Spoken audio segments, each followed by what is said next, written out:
1946 मसीह ओडिशार विशिष्ट स्वाधीनता संग्रामी तथा तत्कालीन पूर्वतन मुख्यमंत्री नवकृष्ण चौधरी और तांका पत्नी मालती देवी मिसी अनुगुल प्रतिष्ठा करथिले मालती चौधरी आश्रम।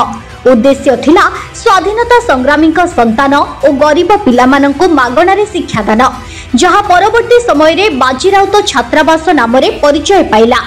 उभयक मानस संतान कहुवा एही आश्रम तांको त्याग समर्पण दृढ़ इच्छाशक्ति बल तैयारी हुई आज आश्रम को सारा विश्व रे एक अन्यान्य परिचय देछि।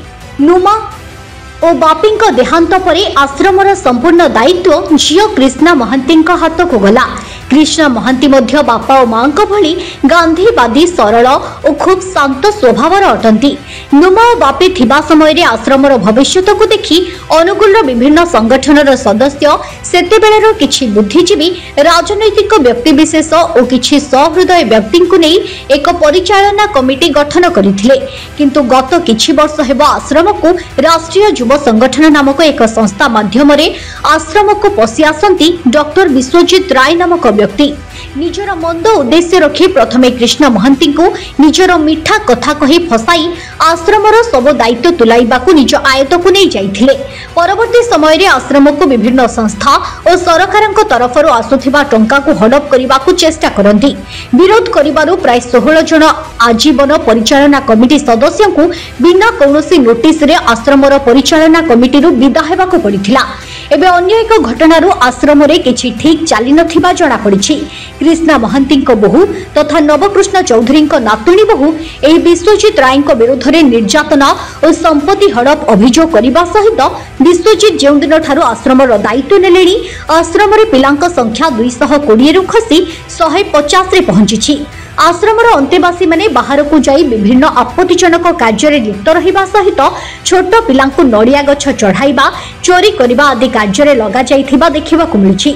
सही भली वर्तमान रो मोहन सरकार आश्रमर भित्तिभूमि पई 1,25 लाख टंका और आश्रमर परिचालना पई 25 कोटी टंका व्ययबराद करिथिबा बेले एही विश्वजित बाबू थिबा पर्यंत से भली किछि उन्नति होई परिबो नाही बोली कुहा जाउछि। तबे एनै कृष्ण महांतीଙ୍କ सहित जोगाजोग करिबाकु चेष्टा करा जाइथिले मध्य से अमेरिका रे थिबा कारणरू जोगाजोग होई पारि नाही। तथा विशिष्ट स्वाधीनता संग्रामी श्रीजुक्त नवकृष्ण चौधरी एवं विशिष्ट समाजसेवी मालती चौधरी मु नातुणी बहु किछि दिन हल्ला मु अनुभव करछि बाजीराव छात्रावास भितर विश्वजित राय नामक जने व्यक्ति अनुष्ठान परिसर मध्य प्रवेश करी सेठी गुंडागर्दी करुछि एवं मते जीवन रे मार देबा को धमक दउछि। तार उद्देश्य केवल गोटे उद्देश्य है से अनुष्ठान को केवल हाईजैक करिवो एवं तार माने ता सहित जो गोष्ठी माने काम करुचंती सेमानकर उद्देश्य मध्य सेया गोटे। मो आई सासु अजा ससुर जो मूल लक्ष्य उद्देश्य रे एठिकार पुराना मेंबर मान को नेकी एठी अनुष्ठान गढ़ी थिले तांकर उद्देश्य लक्ष्य आज रंगशाला रे पलटि जाइछि। अनुष्ठान जो लाइफ मेंबर समस्ते थिले से लाइफ मेंबर को बिना दोष रे निजर स्वार्थ केमती रहिबो तेणु से माने थिले से तार टंका खाई परिबो नाही एवं गुंडागर्दी करि परिबो नाही अनुष्ठान को रंगशाला करि परिबो नाही समस्त को से बाहर करतला। बाहर करिकी से भाबिला एठी माने कहिबा लोक केही नाहांती आ तेणु मु गणमाध्यम रे कहिबा को चाहूची आपण मानकू अनुष्ठान वर्तमान विपद रे अछि। आपण माने समस्ते साहाय्य करंतु बाजीराव छात्रावास को बंचातु से गुंडारू। अभियोगटी एया हैला मु घर सामना रे मु मो पुओ को धरिकी खुएबा को बुलेला बेले खोउथिली मते कहला ए तते चाबुक रे पिटिबी एडू सीधा पळा।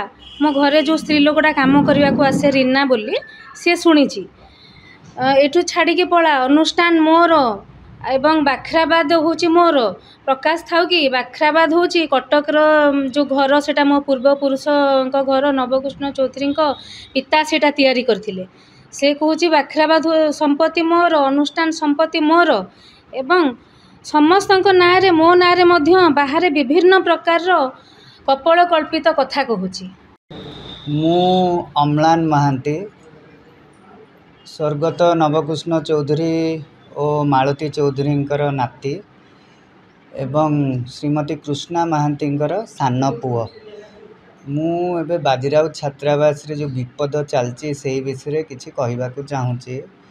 ଜଣେ ବିଶ୍ୱଜିତ ରାୟ ବୋଲି ଜଣେ ଲୋକ, ସିଏ ଛାତ୍ରାବାସକୁ ମାଡ଼ି ବସିବ ବୋଲି ବିଭିନ୍ନ ପ୍ରକାରର ଚକ୍ରାନ୍ତମୂଳକ ଗଣ୍ଡଗୋଳ କରି କିଛି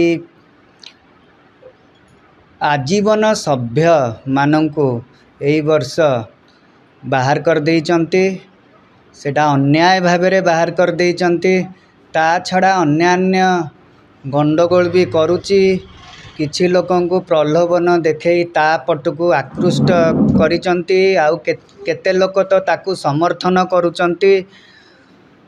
ଯାହା ଯାହା ବି ଅନ୍ୟ ଜିନିଷ ଚାଲିଛି, ଆପଣମାନେ ଟିକେ ଛାତ୍ରାବାସର ସବୁ ଜିନିଷ ଦେଖିକିରି ଟିକେ କେମିତି ପରିବର୍ତ୍ତନ ହେବ, ଭଲରେ କେମିତି ଚାଲିବ, ଯେମିତି ଆଗରୁ ଚାଲିଥିଲା ଅନୁଷ୍ଠାନ ଶାନ୍ତିରେ ଚାଲିଥିଲା, ସେମିତି ଟିକେ ସାହାଯ୍ୟ କରିବେ। ଯେମିତି ମୁଁ 1992-93 ମସିହାରୁ ଆଜୀବନ ସଦସ୍ୟ ଥିଲି ଏବଂ ମୋତେ ସେହି ସମୟରେ ନୁମା ମାଳତୀ ଚୌଧୁରୀ ନିଜେ ମୋତେ ଡକେଇକିରି ଅନୁଷ୍ଠାନ ସଦସ୍ୟ କରିଥିଲେ ଏବଂ ମୋର କିଛି ସାହାଯ୍ୟ ସହଯୋଗ ଆଶା କରିଥିଲେ।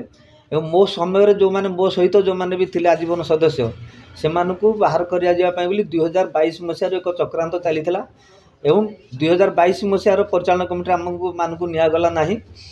2025 ମସିହାରେ ବି ଯେତେବେଳେ ବର୍ତ୍ତମାନ ଅନୁଷ୍ଠାନ କରାଗଲା, ସେତେବେଳେ ଆମକୁ ଆମର ସେ ଭୋଟର ତାଲିକାରେ ମଧ୍ୟ ଆମ ନାଁ ନଥିଲା।